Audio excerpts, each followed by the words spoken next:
मी हा जे विषय मांडला की जे दिसणेवाला डेव्हलपमेंट आहे ते केले गेले आहे। या सरकारने ते मार्केटिंग केलं, आधीच्या सरकारला ते जमलं नाही। केवळ देवेंद्र फडणवीस आहेत म्हणून नागपूरचा विकास होतो आहे किंवा नितीन गडकरी जे आहेत म्हणून नागपूरचा विकास होतो आहे, ही गोष्ट काही अंशाने खरी असली तरी ती पूर्णपणे सत्य नाही। काय इथलं राजकीय आणि जे विकास आहे त्याचं स्थिती काय सध्या? त्यांनी असं म्हटलं की 1 नंबरवर जरी झालं असेल तर 1 नंबरवर पैसा आला, पण डेव्हलपमेंट मात्र जे आहे ते 1 नंबरचं नाही आहे, ते विध्वंसक विकास या पूर्व नागपुरात झाला। आम्ही पुन्हा नागपूरचे रस्ते सिमेंट रोडाचे करू, पण हे जे सिमेंट रोडची हाईट वाढतात आहे याच्यावर तुमचं काय म्हणणं आहे? म्हणजे त्याला खोदून आपण नाही बनवू शकत का? आता तुम्ही म्हणाल की त्या सिमेंट रोडच्या संदर्भात, सिमेंट रोड आपण बांधली, पण सिमेंट रोडच्या बाजूनं ज्या काही पावसाळी नाल्या आपल्याला टाकायच्या आहेत त्या टाकल्याच नाही आपण, कारण त्या पैशामध्ये आपल्याला सिमेंट रोडच्या रस्त्याची लांबी वाढवायची होती। खूप पैसे आणले, खूप डेव्हलपमेंट केलं आणि लोकांच्या घरामध्ये खूप पाणी जाऊन त्यांचं खूप नुकसान झालं। तर साधारणतः या सरकारची भूमिका हीच राहिली, चमक कशी दाखवायची, लोकांना असं वाटवायचं की यांनी खूप विकासाची कामं केली। या ज्या कॉन्ट्रॅक्टरच्या कंपन्या आहेत त्या खूप मोठ्या कंपन्या, गुजरातच्या कंपन्या आहेत, मुंबईच्या कंपन्या आहेत आणि या सगळ्या पॉलिटिकल इन्फ्लुएन्स आहे। त्याच्यामुळे तो कॉन्ट्रॅक्टर इतकी मजुरी करतो की इथल्या इंजिनियर्सला ऐकत नाही आणि 1 रुपया लीजवर ती एवढी मोठी जागा त्यांना त्या ठिकाणी दिली, ज्या जागेची आजची किंमत साधारणतः 500 कोटी रुपये, एवढी मोठी जागा दिली। आणि मग त्याच्यात आम्ही नागपूरच्या पोरांसाठी काहीतरी करतोय हे दाखवण्यासाठी सांगितलं की 25% कोटा जो आहे नागपूरच्या विद्यार्थ्यांचा नाही। तर आणखी एक कलम त्यांनी टाकलं की नागपूरचे जे विद्यार्थी राहतील त्यांना 15% आम्ही फीस मध्ये सवलत देऊ। आता तुम्ही सांगा की हे 8 लाख, 10 लाख, 12 लाख इथे गरिबांचा मुलगा शिकू शकणार आहे का? नागपूरचा मुलगा शिकू शकणार आहे? आणि समजा तुम्ही केले तिथे की नागपूरचा मुलगा आहे तर ते सांगतात की नाही, या नेत्याची तुम्ही चिठ्ठी आणा तर तुमची ऍडमिशन। म्हणजे काँग्रेसच्या काळात ज्या जागा गेल्या त्याच्यापेक्षा 10 पटीनं जास्त जागा आता यांच्या घशात टाकण्याचं काम सुरू आहे। निवडणुकांवर डोळा ठेवून तुम्ही या ज्या योजना आणून आले या टेम्पररी योजना अस्थायी स्वरूपाच्या आहेत, म्हणून तुम्हाला सत्ता ऍक्वायर करण्यासाठी या ज्या योजना आणल्या जातात त्याच्यामुळे लोकांचं नुकसान आहे आणि पर्यायानं राज्याचं नुकसान। नमस्कार नागपूरकरांनो, आजच्या राजकीय बैठकात मी भेटायला आलो आहे शेखर सावरबंदे सरांना, जे नागपुरात माजी उपमहापौर राहिलेले आहे आणि सध्या NCP जे शरदचंद्र पवार गटाची पार्टी आहे त्याचे प्रदेश सरचिटणीस आहे।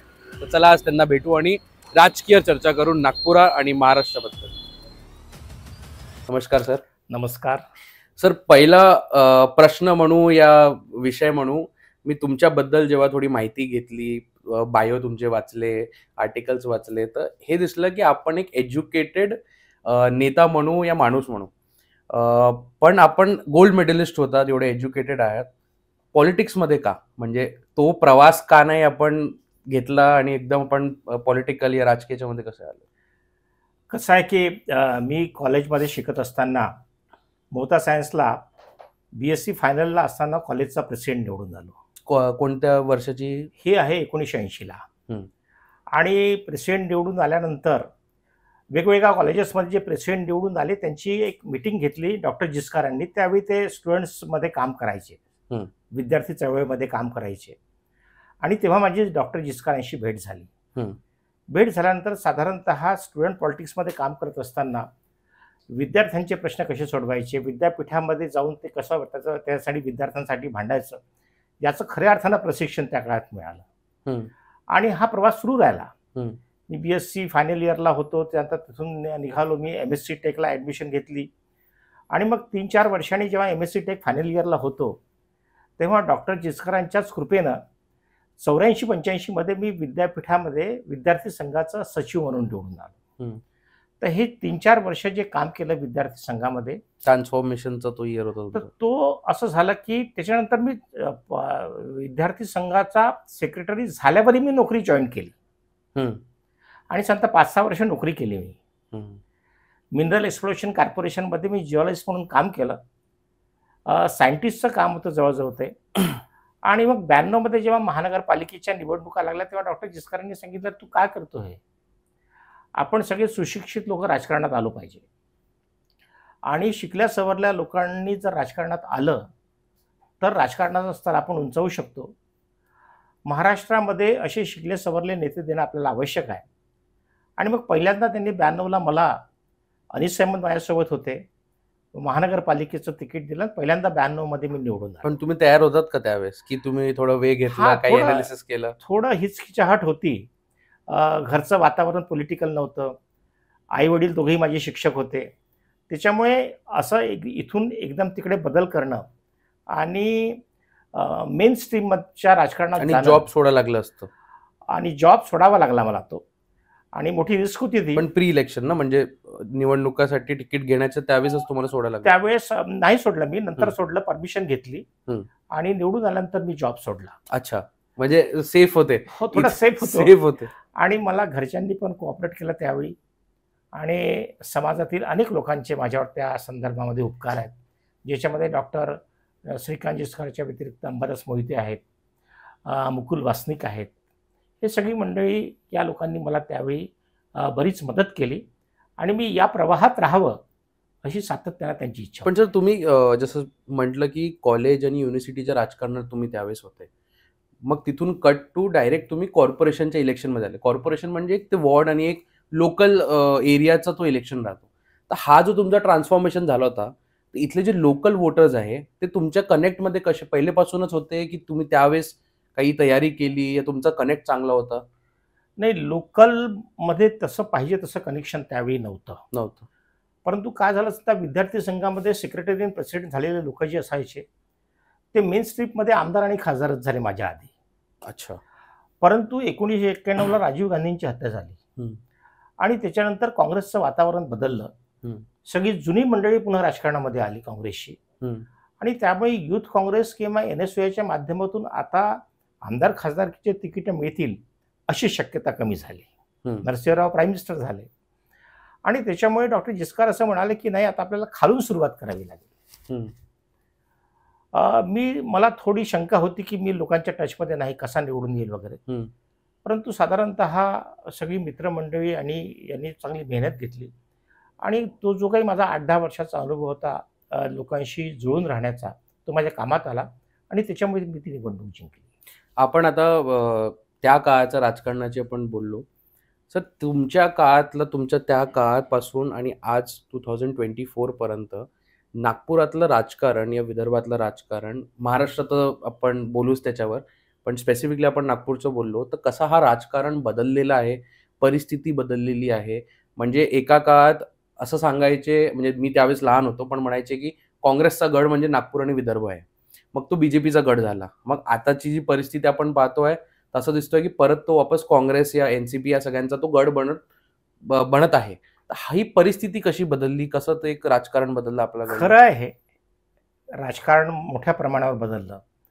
आणि कसं झालं की पूर्वीच्या काळी, म्हणजे 25 वर्षाच्या आधीचा काळ जर आपण पाहिला, एक मूल्याधिष्ठित राजकारण होतं. स्वतःचा पक्षाचा जो कन्सेप्ट आहे तो घेऊन पुढे जायचं.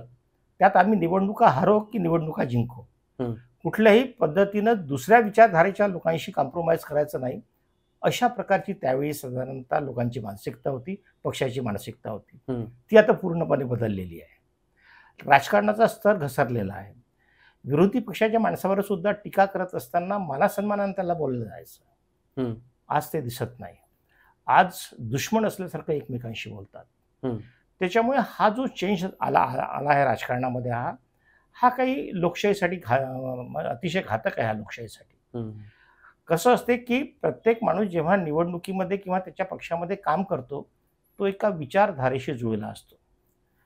तुमचं नाही पटलं, तुम्ही दुसऱ्या विचारधारेशी गेले हे समजू शकतो, परंतु एक विचारधारा दुसऱ्या विचारधारेशी एकमेकावर टीका करत असताना स्तर घसरून जी टीका होते आहे, व्यक्तिगत टीका नाही करायला पाहिजे. व्यक्तिगत टीका होते आहे, एकमेकांच्या अंगावर धावण्याचे प्रकार होत आहे, शिव्या शाप देण्याचा प्रकार होता, हा तेव्हा नव्हता. आणि त्याच्यामुळे शिकले सवरलेले लोक त्यावेळी राजकारणात यासाठी पुढे धजत होते. पण हे का होतं, म्हणजे याच्या मागे तुम्हाला असं वाटतंय का की मीडिया, सोशल मीडिया हे सगळं खूप मोठा फॅक्टर आहे? कारण की त्या काळात नाही होत होतं, या काळात होत आहे. असं सगळं म्हटल्याने आपण जास्त लोकांपर्यंत पोहोचतो या व्हायरल होतो, असं काही त्यामुळे होतोय? तुमचं काय अनालिसिस याच्या मागे? नाही, आपण त्याच्यामुळे होत नाही. याच्यामध्ये कसं असते, खालचा जो माणूस आहे जो सोशल मीडियावर आहे, हा अनुकरण करतो. वरचे नेते कसे वागतात त्याच्यावर खालचा कार्यकर्ता अनुकरण करतो. आज सोशल मीडियावर नेते कमी आहेत किंवा नेत्यांचं त्याच्यावर सोशल मीडियावर असण्याचं फ्रिक्वेन्सी कमी आहे, कार्यकर्त्यांची जास्त आहे. आणि त्याच्यामुळे कसं होतं की जर नेता जर थोडा त्या रॉंग साईडनी गेला, त्यांनी जर आपला मार्ग सोडला, हम्म. तो आपले मूल्य विसरला, तो विचारधारा सोडून दुसरं बोलायला लागला. मग खालचा कार्यकर्ता ते करतो आणि खालचे कार्यकर्ते मग फार जोरात करतात. जोरात करतात. ते बनवतात आणि ते बिघडतात. हा. आणि नागपुराची आपण गोष्ट केली तर पहिलेपासूनच काही विचारधारा या काही एक आयडिओलॉजी या एक असं काही लोकांचं असं मत होतं का की या तर काँग्रेस या तर बीजेपी आता हा नाही तर तो, की फक्त कॅन्डिडेट पाहून आपण नागपूरचे लोक वोट द्यायचे, असं काही फॅक्टर्स? कारण की मराठवाड्याचं वेगळं आहे, कोकणाचं वेगळं आहे, मुंबई पुण्याचं वेगळं आहे. आपल्याकडलं तुम्ही पॉलिटिक्स म्हटलं तर काय आहे? म्हणजे कास्ट बेस्ड आहे, काही दुसरे फॅक्टर्स आहे आपल्याकडे? नाही, कसं झालं 1960ला आपण MP पासून वेगळे झालो. आपण महाराष्ट्रामध्ये आलो आणि महाराष्ट्रामध्ये आल्यानंतर साधारणतः पूर्ण महाराष्ट्रात मराठी लोकांचं संत वर्चस्व असायचं. पण कोणता हा विदर्भ जो आहे, विदर्भामध्ये आपल्याला असं दिसेल की हिंदी भाषिक लोकांचंही तेवढंच वर्चस्व आहे, कारण ते लोक त्यावेळी तिकडनं आपल्याकडे आले होते. छत्तीसगड MP दोघे आपलं कनेक्टेड आले होते. असं करत असताना काय झालं की आपण जेव्हा या राजकारणामध्ये राजकीय प्रोसेसमध्ये जेव्हा लागलो, तेव्हा हे लोक जे आहेत मराठी लोक त्या मनानं या विदर्भामध्ये मागे राहिला आणि मग काही लोकांनी काँग्रेसवर वर्चस्व स्थापन केलं आणि विदर्भामध्ये सातत्यानं काँग्रेस ही हवी राहिली. इथे खऱ्या अर्थानं दीक्षाभूमी आहे, इथे संघाची भूमी आहे, हेडगेवारांचं स्मारक आहे. या दोन विचारधारा असताना सुद्धा ना डावे ना उजवे याचा मध्यम मार्ग काढून काँग्रेसनं आपली विचारधारा राबवण्याचा या ठिकाणी प्रयत्न केला आणि त्याचा फायदा काँग्रेसला झाला. इंदिरा गांधी देशामध्ये निवडणूक हारल्यानंतर सगळ्यात पहिल्यांदा जर आल्या तर विदर्भात आल्या. तर काँग्रेसला उचलून धरण्याचं काम सातत्याने विदर्भांनी केलं. मध्यंतरीच्या काळामध्ये मात्र काँग्रेसच्या काही निवडक नेत्यांमुळे काँग्रेसचं नुकसान झालं. त्याचा फायदा भारतीय जनता पार्टीला मिळाला. 1997ची जर आपण निवडणूक पाहिली तर आपल्याला असं दिसेल की काँग्रेसचा सिम्बॉलच फ्रीज करून टाकला होता महानगरपालिकेच्या निवडणुकीत. त्याचा फायदा भाजपला मिळाला. ज्या पार्टीचे 22 नगरसेवक होते त्या पार्टीचे 66 नगरसेवक निवडून आले. म्हणजे अशा पद्धतीनं आपल्यापैकी काही नेत्यांनी काँग्रेसच्या ज्या पद्धतीनं राजकारण केलं इथे, त्याचा फायदा भाजपला मिळाला. परंतु आता पुन्हा परिस्थिती वेगळी आहे.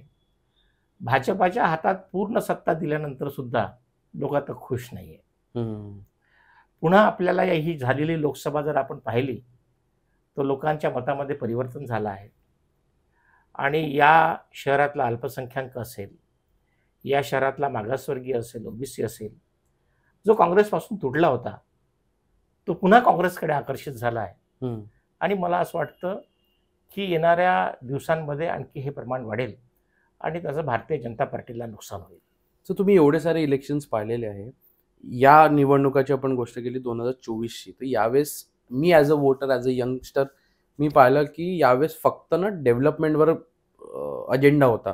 ना कास्टवर कोणी पब्लिकली बोललं, ना कोणी धर्मावर बोललं, ना कोणी अपोजिशनच्या बिलो द बेल्ट काही बोललं, या कॅन्डिडेटवर कोणी काही नाही बोललं. फक्त मी एवढं ज्यांनी जो रुलिंगमध्ये होता त्यांनी एवढं विकास केला आणि जो अपोजिशनमध्ये त्यांनी काय नाही केलं हे चालू होतं.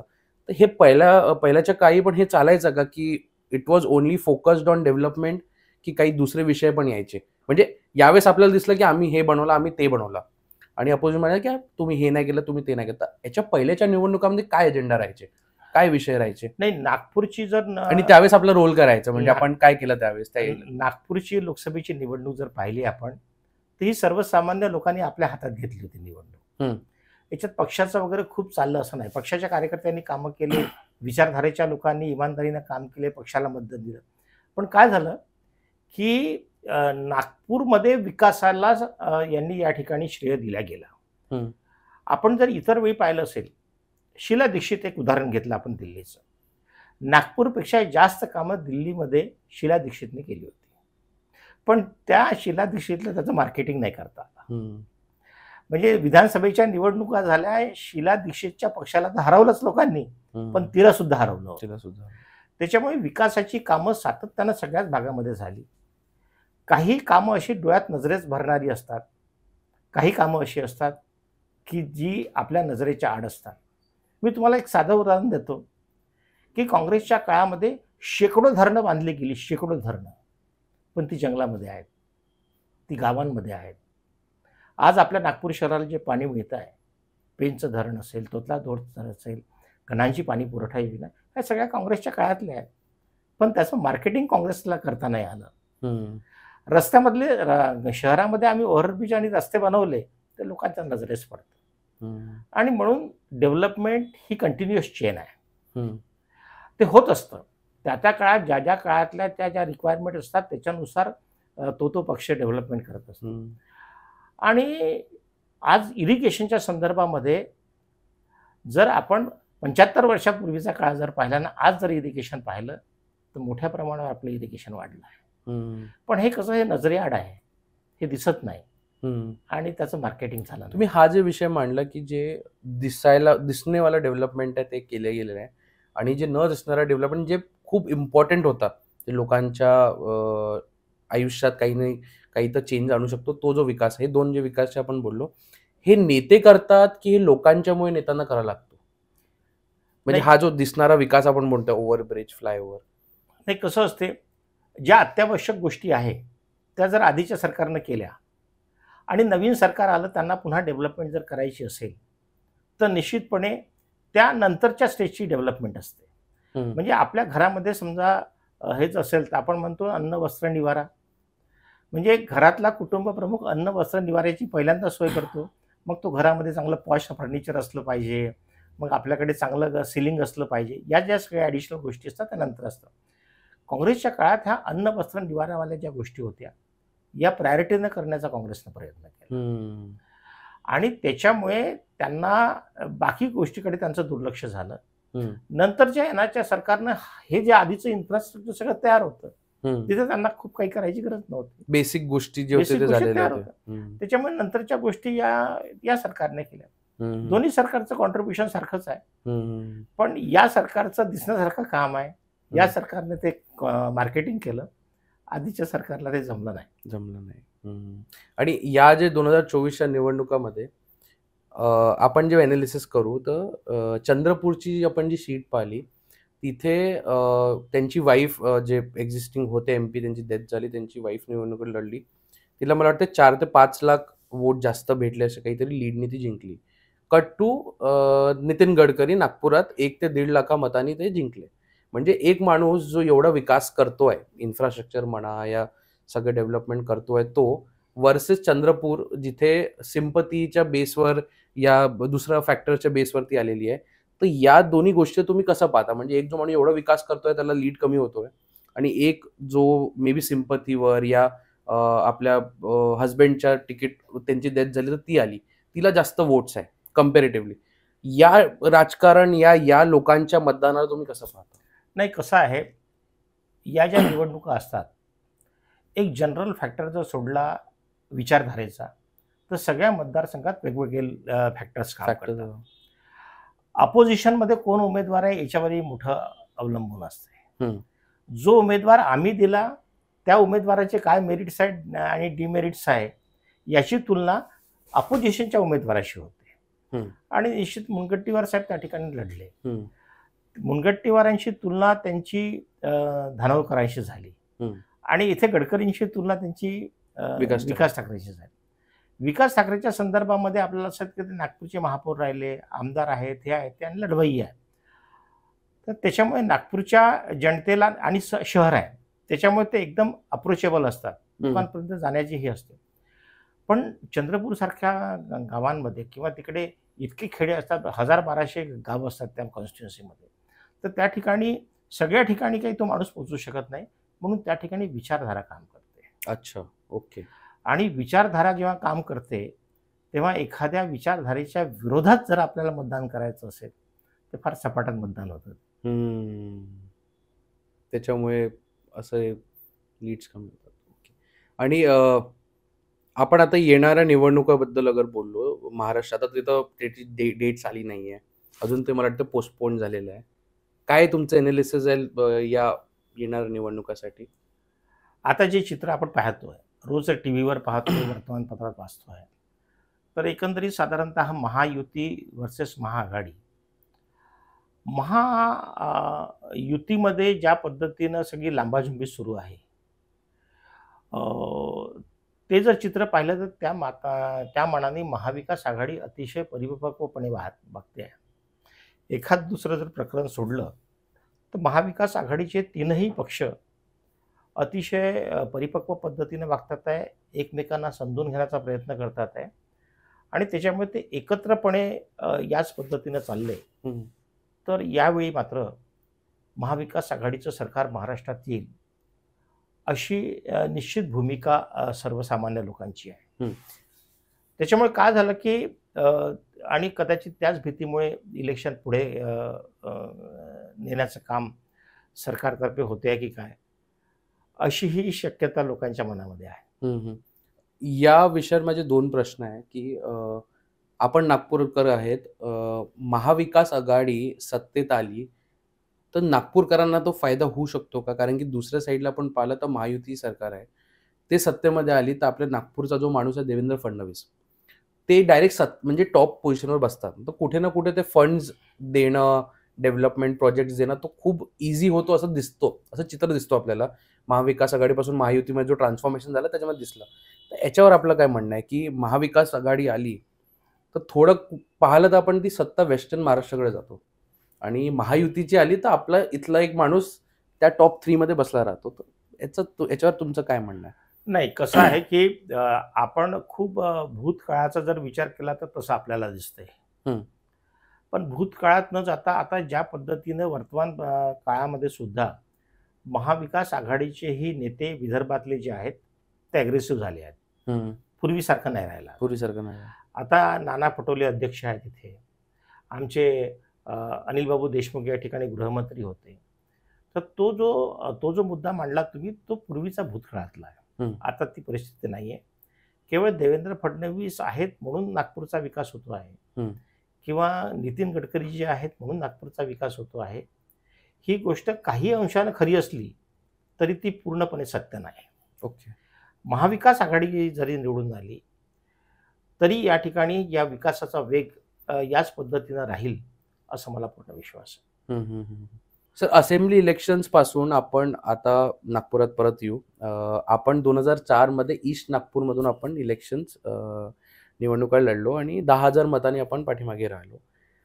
आता ईस्ट नागपूर 2024 मध्ये ईस्ट नागपूरची परिस्थिती काय आहे?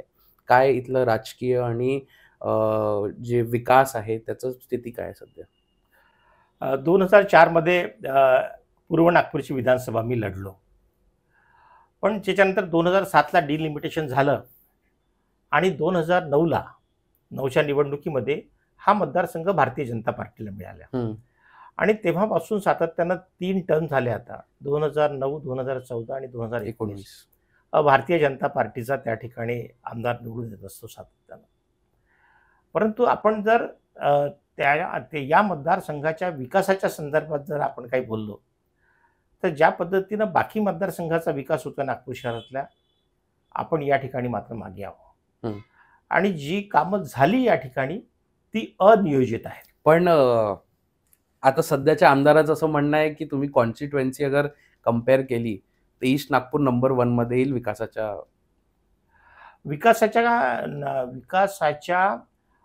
क्रमामध्ये. जरी 1 नंबर पैसे आणले असेल हा भाग वेगळा, पण जे काही डेव्हलपमेंट झालं ते अनियोजित झालं.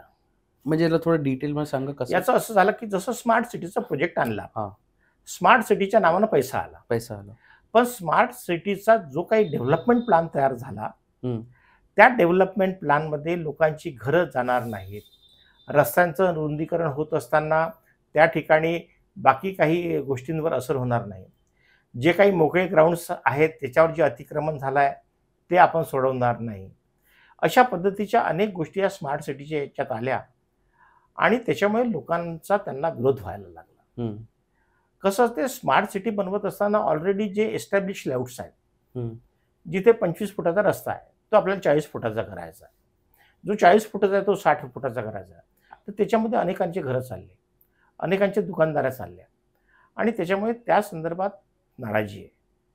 आता तुम्ही म्हणाल की त्या सिमेंट रोडच्या संदर्भात, सिमेंट रोड आपण बांधले, पण सिमेंट रोडच्या बाजूनं ज्या काही पावसाळी नाल्या आपल्याला टाकायच्या आहेत त्या टाकल्याच नाही आपण. कारण त्या पैशामध्ये आपल्याला रोडच्या रस्त्याची लांबी वाढवायची होती. आणि त्याच्यामुळे कसं झालं की तो ॲटम आपण निग्लेक्ट करून टाकला. तर हे हे याला अनियोजित आपण विकास म्हणतो. तर याच्यामुळे लोकांच्या घरात पाणी जायला लागलं. खूप पैसे आणले, खूप डेव्हलपमेंट केलं आणि लोकांच्या घरामध्ये खूप पाणी जाऊन त्यांचं खूप नुकसान झालं. हे अपेक्षित नाही आहे. आणि त्याच्यामुळे त्यांनी असं म्हटलं की 1 नंबरवर जरी झालं असेल तर 1 नंबरवर पैसा आला, पण डेव्हलपमेंट मात्र जे आहे ते 1 नंबरचं नाही आहे, ते विध्वंसक विकास या पूर्व नागपुरात झाला असं म्हटलं तर वावगं होणार नाही. आता तुम्ही जे विषय मांडले सिमेंट रोड, ड्रेनेज लाईन आणि सिवेज लाईन हे सगळं बनवायचं होतं. हे बेसिक काम आहे. म्हणजे मला लहानपणी आठवण आहे की एरियाचे लोक कॉर्पोरेटर नेत्याला म्हणायचे आम्हाला ड्रेनेज लाईन बनवायची, हे बनवायची आहे. ते म्हणायचे नाही अरे फंड्स नाही आहे, येईल तर करू, हे येईल तर तेव्हा करू. आणि आजच्या काळात असं झालं की सिमेंट रोड बनवायचा तर पुढच्या दिवशी आमदार येतो आणि DCM येतो आणि भूमिपूजन करतो. म्हणजे ड्रेनेजसाठी तुमच्याकडे पैसा नाही आहे आणि सिमेंट रोडसाठी तुमच्याकडे भरपूर पैसा आहे. आणि ड्रेनेज लाईन बनवायची ही एक बेसिक होता. म्हणजे मला वाटतं सिमेंट रोड बनवायच्या पहिले आपण ड्रेनेज लाईन बनवतो आणि मग सिमेंट रोड टाकतो.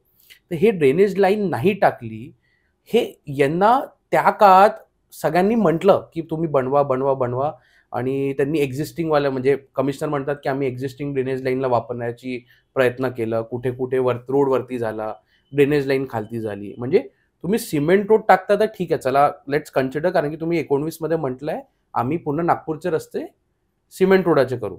पण हे जे सिमेंट रोडची हाईट वाढतात आहे याच्यावर तुमचं काय म्हणणं आहे? म्हणजे त्याला खोदून आपण नाही बनवू शकत का? कसं आहे, याच्यामध्ये 2 गोष्टी आहेत. एक तर या ज्या पावसाळी नाल्या आपल्याला टाकायच्या आहेत, कसं असते साधारणतः इस्टिमेट बनत असताना एक फॉर्म्युला असा असतो की समजा 10 कोटी रुपये तुमच्याकडे आहेत एखादं काम करायसाठी रस्त्याचं, त्याच्यातले 3 ते 4 कोटी रुपये हे पावसाळी नाल्यांवर खर्च झाले पाहिजे आणि उर्वरित पैसे हे सिमेंट रस्त्यांवर खर्च झाले पाहिजे. आता काय करतो आम्ही 10 कोटीचे 10 कोटी सिमेंट रस्ते करून टाकतो, कारण आम्हाला ते दाखवायचं आहे. पावसाळी नाल्या या अंडरग्राऊंड आहेत, वोटर पाहत नाही, या दिसत नाही. आणि असा हा याच्यामधला दृष्टिकोन समोर ठेवून हे लोक हे काम करतात. पण मग त्याचं नियोजन तर केलं असेल ना की चला आज नाही बनवता नंतर बनवू. ते जेव्हा लोक ओरडतील तेव्हा मग तो एक आणि सोल्युशन मग तो म्हणून. इश्यू येईल. मी तुम्हाला साधं उदाहरण सांगतो. नागपूर शहरामध्ये किंवा खास करून पूर्व नागपुरामध्ये या इलेक्ट्रिकलच्या ज्या लाईन्स आहेत 40-50 वर्षापूर्वी टाकलेल्या, सगळ्या वायर ओढल्या आहेत वर त्याच्यावर. या इलेक्ट्रिकल लाईन सगळ्या अंडरग्राऊंड करण्याचा प्रोजेक्ट, त्याचा DPR तयार केला होता 10-15 वर्षापूर्वी की या सगळ्या लाईन्स आपण त्या अंडरग्राऊंड करायच्या. पण त्याच्यामध्ये करोडो रुपये खर्च आहे.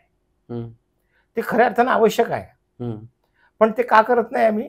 कारण ते लोकांना दिसत नाही. त्या अंडरग्राऊंडचे आम्ही केबलिंग करू ते लोकांना दिसणार नाही. तर साधारणतः या सरकारची भूमिका हीच राहिली, चमक कशी दाखवायची, लोकांना असं वाटवायचं की यांनी खूप विकासाची कामं केली. विकास, मी तुम्हाला आधी पण सांगितलं, विकास ही निरंतर प्रक्रिया आहे, ती कंटिन्युअस प्रोसेस आहे. ती ज्या वेळी जो माणूस येतो तो त्याच्या क्षमतेनं करत असतो. आपल्याला कुणालाही असं म्हणता येणार नाही की यांनी हे केलं नाही त्यांनी ते केलं नाही. त्याच्यामुळे मला कुणावर टीका करायची नाही, परंतु ते जे टीका दुसऱ्या पार्टीवर करतात त्यांना हे सांगायचं की तुम्ही जे केलं आहे ना, या शहरावर जे तुम्ही हा अन्याय केला आहे, लोकांच्या घरामध्ये साधारणतः पाणी घुसल्यानंतर 50-50 हजार, 1-1 लाख, 2-2 लाखांचं लोकांचं नुकसान झालं. हा छळ आहे लोकांचा. तर त्याच्यामुळे यातून आपण सवारलो पाहिजे, सुधारलो पाहिजे आणि ज्या काही नॉर्म्स आहेत या कन्स्ट्रक्शनच्या, त्या नॉर्म्सप्रमाणे आपण कन्स्ट्रक्शन केलं पाहिजे. तुम्ही टीका शब्द, क्रिटिसिझम शब्दचा आता वापर केला. मला असं वाटतं का की आता जे सध्या सत्तेत आहे, BJPची सरकार आहे, नागपुराची गोष्ट केली, हे लोक क्रिटिसिझम घेत नाही, यांच्यावर टीका केली आपण ॲज अ पॉलिटिकल वेगळी गोष्ट झाली, पण नागरिकांनी पण टीका केली आहे, क्रिटिसाइज केलं. समजा माझ्या घरासमोर सिमेंट रोड बनतोय, एरियातल्या लोकांनी म्हटलं आम्हाला नाही पाहिजे, तर त्या टीकाला या त्या क्रिटिसिझमला या त्या विरोधला हे लोक घेत नाही बरोबर. म्हणजे त्याला ना मग अँटी डेव्हलपमेंटचा एक टॅग देऊन देईल, या मग हे कोणते पॉलिटिकल मोटिवेटेड लोकांचा एक टॅग देऊन देईल, या ऐकत नाही. हे तुम्हाला आजच्या काळात दिसतोय का? म्हणजे हे मागच्या 10-15 वर्षानंतर आता या 2-3 वर्षात दिसतोय की ऐकत नाहीये लोकांचं मत नाही घेत आहे. लोकांचं ते आपण म्हणतो ना इन्क्लुझिव्ह डेव्हलपमेंट ऑफ सिटिझन्सचे, तो नाही होताना तुम्हाला दिसत आहे का? कुठल्याही विकासाच्या कामामध्ये जेव्हा लोकांचा सहभाग असतो तेव्हा ती विकासाची कामं यशस्वी होतात. पण समजा मी मुजोरीने समजा काही कामं करत असेल आणि ते जर लोकांना पसंत नसतील, तर मला असं वाटतं तुम्ही कितीही विकासाची कामं केली, लोक तुमच्या मताशी सहभागी राहणार नाही, सहमत राहणार नाही, आणि त्याचा निवडणुकीमध्ये तुम्हाला परिणाम दिसेल. कसं असते की अतिशय नम्र, आज स्वर्गवासी राजीव गांधींची आज जन्मदिवस आहे. वयाच्या 40व्या वर्षी माणूस हा पंतप्रधान झाला. पण अतिशय नम्र, म्हणजे जगामध्ये त्याची नम्रता, या नेत्याची नम्रता स्वीकारल्या गेली की कधी त्याच्यामध्ये अहंकार नाही आला. तर माझं कसं म्हणणं आहे की ज्या पद्धतीने या सुरुवातीच्या काळात नेत्यांमध्ये अहंकार नावाची प्रवृत्ती नव्हती, लोकांचं ऐकून घेणे, त्यांच्या सहमतीनं विकासाची कामं करणे, या प्रक्रियेला थोडा वेळ लागतो. त्यांना सोबत घेऊन काम करणे याला थोडा वेळ लागतो. यांना घाई फार आहे आणि त्या घाईपायी त्याचा सगळा विध्वंस होऊन जातो. तर हा स्वभावाचा किंवा मी विचारधारेचा म्हणणार नाही, कारण की त्या विचारधारेचे सगळे लोक त्या प्रवृत्तीचे नाही आहे. परंतु निश्चितपणे एका विचारधारेचे लोक ज्यांच्या हातात सत्ता आली ते मात्र स्वच्छंदपणे वागून राहिले, हे आपल्याला स्वीकारावंच लागेल. याच विषयाकडे एक प्रश्न आहे की ईस्ट नागपूर, पूर्व नागपूरमध्ये नितीन गडकरी साहेबांचं जास्त लक्ष आहे, जास्त प्रेम आहे, जास्त फंड्स देतात, ज्याच्यामुळे इथे फ्लायओव्हर्स भरपूर तुम्हाला दिसतात आहे. तर ईस्ट नागपूरमध्ये एवढे फ्लायओव्हर्सची गरज आहे का? हे बघा, हा फ्लायओव्हरवाला जो विषय आहे ना, हा अतिशय सिटी ऑफ फ्लायओव्हर्स बनताना दिसत आहे. हा कसा आहे, हा विषय जो आहे फ्लायओव्हरचा, या विषयाच्या संदर्भामध्ये समजा पुन्हा काही बोलायला लागलो मी, तर पुन्हा म्हणेल विकासाला विरोध करतात, अँटी डेव्हलपमेंट मेंटॅलिटी आहे. मी तुम्हाला सांगतो की म्हणजे ओव्हरब्रिजेस जे आहेत, हे उड्डाणपुलं जे आहे, हे काही ठिकाणी आवश्यक आहे. आता तुम्ही डागा हॉस्पिटलच्या समोरचा रस्ता बघा, डागा हॉस्पिटल, तिथे उड्डाणपूल आवश्यक आहे, खूप कंजंक्शन आहे तिथे ट्रॅफिकचं, ठीक आहे. परंतु वर्धमान नगरच्या ब्रिजची आवश्यकता नाही आहे. 120 फूट रुंदीचा रस्ता आहे, तो 36 मीटर रुंदीचा रस्ता, तिथे आवश्यकता नाही आहे. उलट मी असं म्हणेन की आपला जो जुना रिंग रोड आहे, त्या रिंग रोडवर 15 ते 20 ठिकाणी ओव्हरब्रिजची आवश्यकता आहे. आता त्यांनी त्या मानेवाड्याच्या तिथलं भूमिपूजन केलं. या शहराच्या भोवताल फिरणारा हा रोड आहे. एक 15 ते 20 ठिकाणी छोटे छोटे ओव्हरब्रिज, म्हणजे एकेका चौकापुरते, ते जर केले तर ते जास्त इफेक्टिव्ह होईल. आता काय करून राहिलो आपण, लांबच्या लांब ओव्हरब्रिजेस करून राहिलो.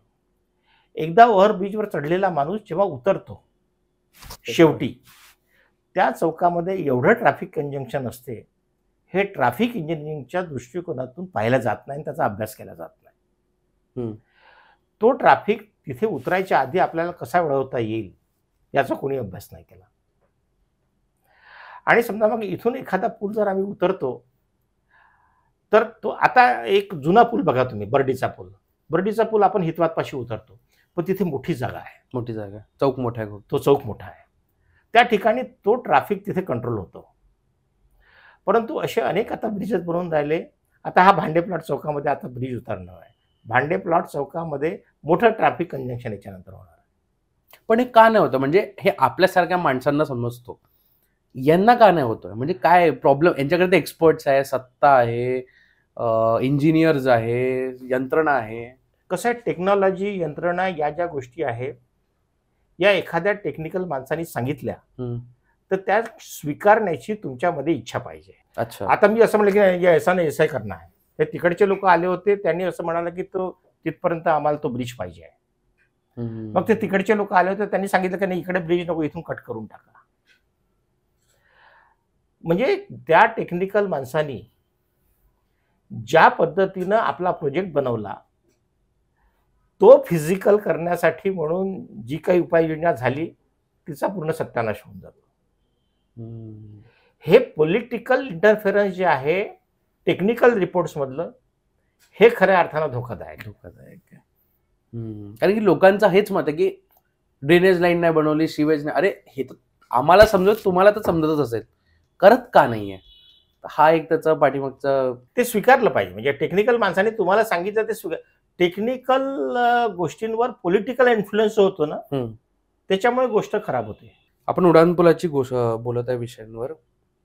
ईस्ट नागपूरची परिस्थिती सध्याच्या काळात ही आहे की जिथे इथे फ्लायओव्हर्स बनतात आहे, तिथले खालचे तुम्ही रस्ते पाहिले तर खूपच वाईट परिस्थितीमध्ये आहे. म्हणजे तिथून कोणी पडला तर त्याची संपला म्हणजे असा विषय. याच्यावर आपलं काय म्हणणं आहे? म्हणजे तुम्ही फ्लायओव्हर बनवता, चला एक तुम्ही फ्लायओव्हर सँक्शन केलं, काम चालू केलं, पण खालचा रोड तर तुम्ही व्यवस्थित ठेवा. कारण की या तर ट्रॅफिक बंद करा, या तर रोड चांगला ठेवा. हे जे फ्लायओव्हर बनतात आहे ना, या फ्लायओव्हरच्या साईड त्या कामासाठी जे कठडे लावतात आणि त्याच्यानंतर त्याच्या बाजूला तो रस्ता असतो रस्ता जाण्यासाठी. आता कसं आहे, ही सगळी व्यवस्था करत असताना त्या कॉन्ट्रॅक्टरची जबाबदारी ही की तो बाजूचा रस्ता जो आहे तो चांगल्या कंडिशनमध्ये असला पाहिजे. तिथे जर गड्डा पडला पावसाने तो लगेच बुजवायचा, म्हणजे ट्रॅफिकला त्रास होणार नाही याची काळजी त्यांनी घ्यायची आहे. साधारणतः आमच्या इथले जे इंजिनियर्स आहेत ते सुद्धा वारंवार त्या कॉन्ट्रॅक्टरला सांगतात. पण तो अडचण कशी आहे तुम्हाला सांगू का, या ज्या कॉन्ट्रॅक्टरच्या कंपन्या आहेत ना, या खूप मोठ्या कंपन्या आहेत. गुजरातच्या कंपन्या आहेत, मुंबईच्या कंपन्या आहेत, आणि या सगळ्या पॉलिटिकल इन्फ्लुएन्स आहेत. त्याच्यामुळे तो कॉन्ट्रॅक्टर इतकी मजुरी करतो की इथल्या इंजिनियर्सला ऐकत नाही. मध्यंतरी तर पोलीस कमिशनरांना मिटिंग घ्यावी लागली की बा तुम्ही जर ऐकणार नाही, पण त्या इंजिनियरनी आपली हतबलता दाखवली की बा आम्ही सांगतो, वारंवार यांना पत्र दिले आहेत, त्यांना सांगितलं आहे, पण तरी हे करत नाही. त्यांना सांगितलं की समजा तुम्ही जर हे नाही मेंटेन केलं तर तुमच्यावर तुमच्या मालकावर आम्ही गुन्हा दाखल करू. अशा प्रकारची तंबी पोलीस कमिशनरला द्यावी लागते. जसं काही कनेक्शन नाही आहे. हा, याच्यावरून तुम्ही त्याची उग्रता समजू शकता किती आहे. तर हे जे आहे, या मोठ्या कंपनीज आल्या आणि यांना माहिती आहे की आम्हाला पॉलिटिकल सपोर्ट आहे, हमने कुछ भी नाही किया तो विचार. त्याच्यामध्ये त्यांनी मेन्शन केलेलं आहे की तुम्हाला पॉलिटिकल सपोर्ट असो या नसो, आम्ही ते पाहणार नाही, आम्ही डायरेक्ट FIR करू. आता रोज ऍक्सिडेंट होतात आहे. एखाद्या ठिकाणी माणूस मेला तरच तो रिपोर्ट होतो. तुम्हाला वाढताना दिसत आहे काही accident due to cement road, flyover या सगळ्या विषयांमुळे? नाही, ज्या ठिकाणी कन्स्ट्रक्शन सुरू आहेत तिथे तर रोजचे ऍक्सिडेंट आहेत. आणि असंही नागपुरात तुम्ही त्या आणि या काळाचं कम्पेअर केलं तर? नाही, आपली स्पीड वाढली. सिमेंट रोडमुळे स्पीड वाढली, आणि स्पीड वाढल्यामुळे कसं झालं की साधारणतः तरुण वर्ग जो आहे तो तरुण वर्ग मोठ्या प्रमाणावर या टू व्हीलर जो चालवतो, त्याच्यामुळे खूप ॲक्सिडेंट्स वाढले आहेत. लोक सिग्नल पाळत नाही, लोकांच्याही काही चुका आहेतच. त्याच्यावर जात असताना साधारणतः मोबाईलवर बोलत असतात. तर या ज्या सगळ्या याच्यामुळे ॲक्सिडेंट्स वाढलं आणि नंबर ऑफ व्हेकल्स वाढले, त्याच्यामुळे ॲक्सिडेंट वाढले. तुम्ही जर त्या 15-20 वर्षापूर्वीची नंबर ऑफ व्हेकलची संख्या पाहिली, त्याच्या कंपॅरिझनमध्ये ॲक्सिडेंट पाहिले तर मला वाटत नाही ते वाढले, पण नंबर ऑफ व्हेकल्स वाढले त्याच्यामुळे ॲक्सिडेंट वाढले. तुम्ही तरुणांची गोष्ट केली. ईस्ट नागपूरमध्ये सिम्बायोसिस कॉलेज आहे. म्हणजे सध्याची स्थिती अशी दिसत आहे की मोठे मोठे कॉलेजेस, इन्स्टिट्यूशन्स तुम्हाला अगर आणायचे असेल नागपुरात तर त्याचं destination is east Nagpur. Symbiosis कॉलेजची फीज आज तुम्ही पाहिली तर 15 ते 25 लाखाच्या त्या सर्कलमध्ये आहे. पण त्याला प्रोजेक्ट, जे आपण मार्केटिंगची गोष्ट आपण केलं, त्याला प्रोजेक्ट असं केलं की हे कॉलेज जे येतात आहे ते गरिबांच्या मुलांकरिता आहे. तर याच्यावर आपलं काय म्हणणं आहे? कसं आहे, ही प्रायव्हेट युनिव्हर्सिटी आहे आणि ₹1 पर स्क्वेअर फीटच्या हिशोबाने महानगरपालिकेने जागा दिलेली आहे. सिम्बायोसिस युनिव्हर्सिटी ही प्रायव्हेट युनिव्हर्सिटी. मुजुमदार नावाच्या माणसाची ती युनिव्हर्सिटी आहे. आणि त्यांना नागपुरात ती युनिव्हर्सिटी सुरू करायची होती. त्यांनी नागपुरातल्या नेत्यांना पकडलं आणि त्यांनी सांगितलं की बा आपण कमिशनरला सांगून सांगितलं की ही एक मोठं प्रोजेक्ट आपल्या शहरात येथे आहे, शहरातील विद्यार्थ्यांना त्याचा फायदा होईल अशा प्रकारचं चित्र रंगवलं गेलं.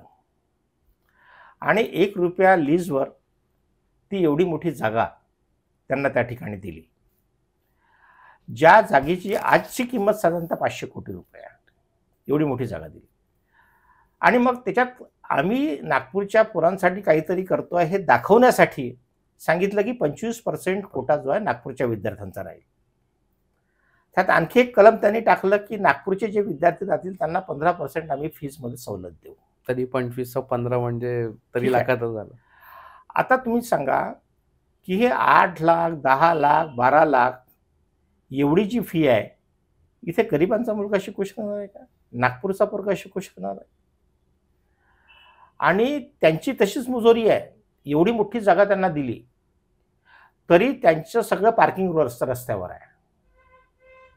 तुम्ही जर गेले तर त्यांच्या कॅम्पसच्या बाहेर सगळ्या गाड्या लागतात आणि त्या गाड्या जेव्हा रिव्हर्स घेतात कार तर तिथे ॲक्सिडेंट्स होतात. तर अशा पद्धतीचं हे. आणि समजा तुम्ही केले तिथे की मी नागपूरचा मुलगा आहे, तर ते सांगतात की नाही या नेत्याची तुम्ही चिठ्ठी आणा तर तुमची ॲडमिशन होईल. म्हणजे काही लोक, आता माझा विश्वास नाही त्याच्यावर, पण काही लोक असं म्हणतात की काही नेत्यांची पार्टनरशिप आहे त्याच्यात. आता खरं काय खोटं काय मला माहीत नाही किंवा माझ्या गोष्टींवर विश्वासही नाही आहे, जे ऑफ द रेकॉर्ड असते ते. पण अशा पद्धतीनं महानगरपालिकेची 500 कोटीची संपत्ती एखाद्याच्या घशात टाकणं आणि त्याचा फायदा होईल नागपूरच्या पोरांना अशा प्रकारचं चित्र उभं करणं, मला असं वाटतं हे नागपूरवर अन्यायकारक आहे. सर, फायदा तो होतोय. म्हणजे ऑलरेडी नागपुराचे मुलं सिम्बॉयसिस पुण्याला चालले आहे, पण पॉइंट हिअर इज की ज्या टाईपचे मुलं चाललेले आहे ते गरिबांची मुलं तर नाही आहे. आणि तुम्ही मग गरिबांच्या मुलांसाठी पण ऑप्शन्स ठेवलेले आहे का? म्हणजे सिम्बॉयसिस आला, चला ठीक आहे, सिम्बॉयसिसला तुम्ही आणलं, फायदा होत आहे, काही पर्सेंटेज काही टाईपच्या लोकांना होतात आहे, पण तुम्ही मग त्याच्यासोबत सरकारी या काही असं आणलं का? कारण की तुम्ही डायरेक्ट आता दुसरा कोणता आणता, नरसिंहगुंजी कॉलेज येतोय, ते पण मला वाटतं तो बीजेपी आमदाराचा तो कॉलेज आहे. तर हे सगळे जे कॉलेजेस येतात आहे, तुमच्या हिशोबाने समजा नागपुरात अगर यांना जागा पाहिजे तर आयडियली काय सिनारिओने द्यायला पाहिजे? म्हणजे ₹1 पर स्क्वेअर फीटने दिली, पण आयडियली काय हिशोबाने ते द्यायला पाहिजे? कारण की इंडियन ती जागा, ते फंड सरकारी आहे, टॅक्स पेअर्सचाच पैसा आहे त्याच्यामध्ये. आयडियली काय सिच्युएशन राहायला पाहिजे? कसं होतं की सुरुवातीच्या काळात काँग्रेसच्याही नेत्यांनी अशा प्रकारच्या जागा घेतल्या आहेत नागपुरात, फार पूर्वी, 30 वर्षापूर्वी, 40 वर्षापूर्वी. पण जेव्हा असं लक्षात आलं की नेते लोक अशा प्रकारच्या जागा हडपून राहिले, तेव्हा त्यांनी असा कायदा केला होता, एक नियम केला होता NITने, की NITने त्या जागाचं अलॉटमेंट करताना 50% म्हणजे रेडी रेग्नरच्या 50% रक्कम त्यांच्याकडनं घेतली पाहिजे या एज्युकेशनल इन्स्टिट्यूटसाठी.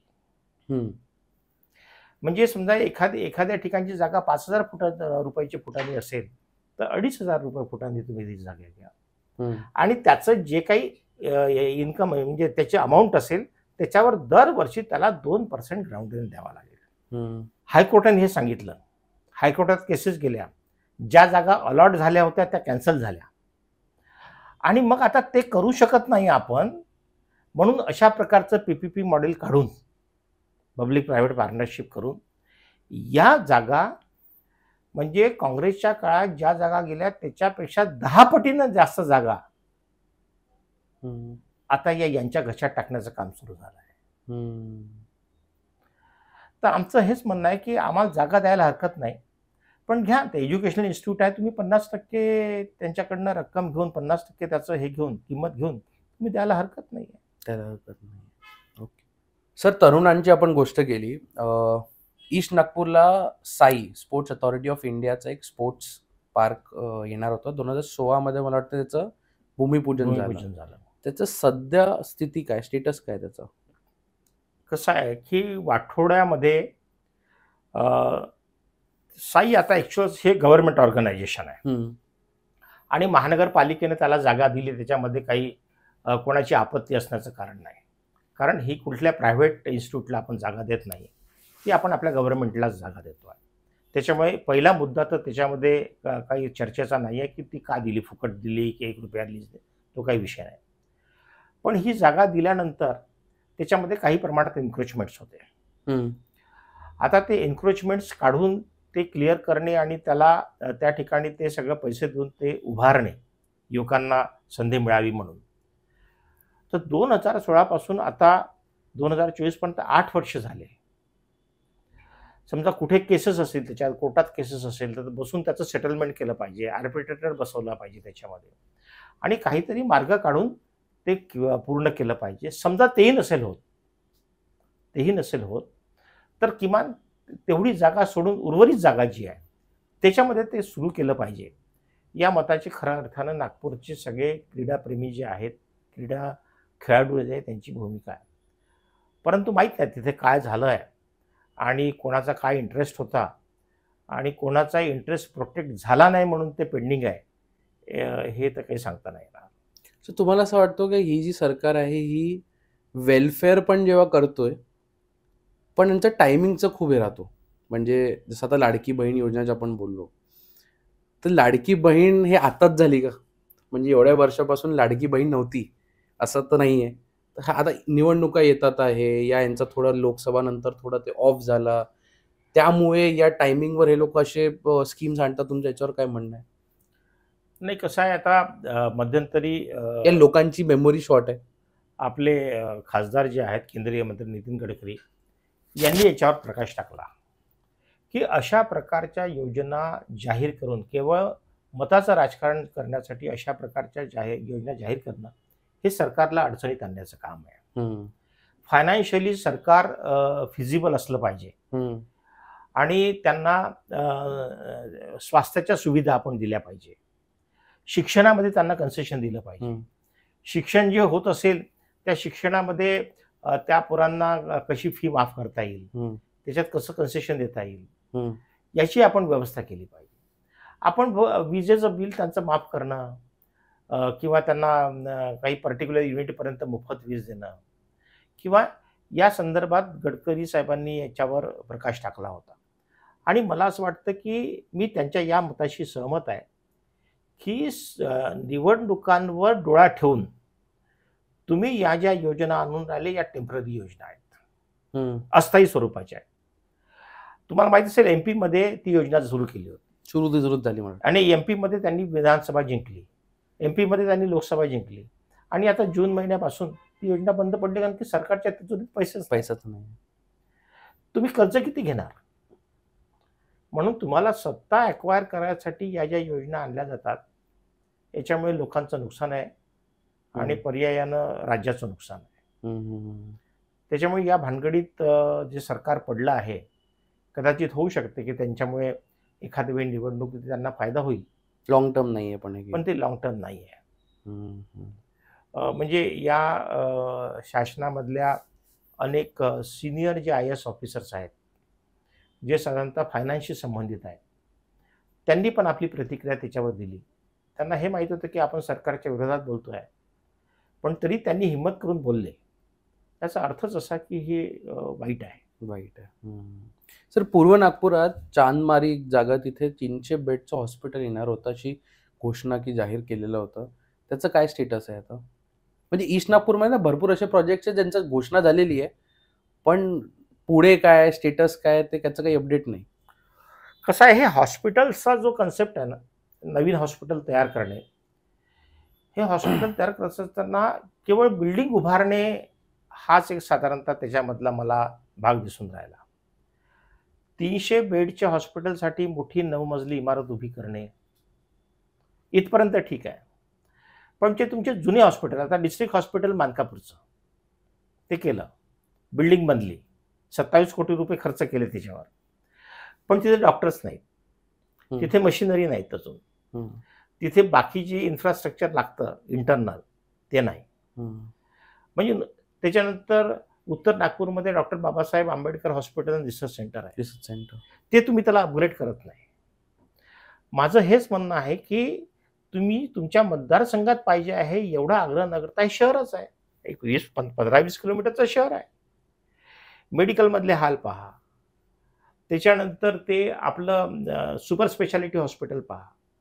कसं आहे की हे जे हॉस्पिटल जे एस्टॅब्लिश हॉस्पिटल आहे, IGMC आहे, या हॉस्पिटल्सला अपग्रेड करणे आणि रुग्णांना चांगल्या सेवा देणे हे खऱ्या अर्थानं काम आहे. हम्म. एक वेगळं हॉस्पिटल बांधलं आणि ते मी माझ्या काळात बांधलं.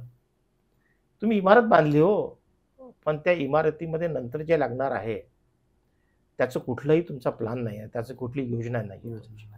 हम्म. आणि त्याच्यामुळे असे प्रोजेक्ट जे आहेत ते फेल होतात. इमारती पण तुम्हाला वाटतं का हर कॉन्स्टिट्युएन्सी मध्ये असं 300-400 बेडचं एक हॉस्पिटल राहायला पाहिजे, की IGMC GMC is sufficient enough to cater entire population of Nagpur? नाही, प्रत्येक कॉन्स्टिट्युएन्सीमध्ये हे हॉस्पिटल असलं पाहिजे, या मताशी मी सहमत आहे. परंतु ते 150 300च्या ऐवजी 150चं करा, पण सगळ्या सुख सुविधा सुखसुविधा देऊन करा. हम्म. नुसती इमारत उभी करून नका. हम्म. सगळ्या कॉन्स्टिट्युएन्सी आता बघा, मेडिकल कॉलेज जे आहे ते दक्षिण नागपूरमध्ये आहे, IGMC जे आहे ते मध्य नागपूरमध्ये आहे, डॉक्टर बाबासाहेब आंबेडकर जे हॉस्पिटल आहे ते उत्तर नागपूरमध्ये आहे. त्याच्यानंतर आता नवीन एम्स आहे ते जवळजवळ पश्चिम नागपूरला दक्षिण पश्चिमला लागून आहे. त्याच्याही बाहेरच झालं ते बाहेर झालं. पण अशा प्रकारचे हॉस्पिटल प्रत्येक मतदारसंघात असायला पाहिजे, पण ते पूर्णपणे ते डेव्हलप झाले पाहिजे. त्या ठिकाणी सगळ्या सुखसुविधा असल्या पाहिजे. पेशंटला तिथे गेल्यावर असं वाटलं पाहिजे की नाही बा, मला इथे सगळ्या सोयी मिळाल्या. हे जर नाही होणार तर मग ते त्या नुसत्या इमारती बांधून उपयोग नाही. आता आपण इन्फ्रास्ट्रक्चर डेव्हलपमेंट पासून थोडं ग्राउंडकडे येऊ.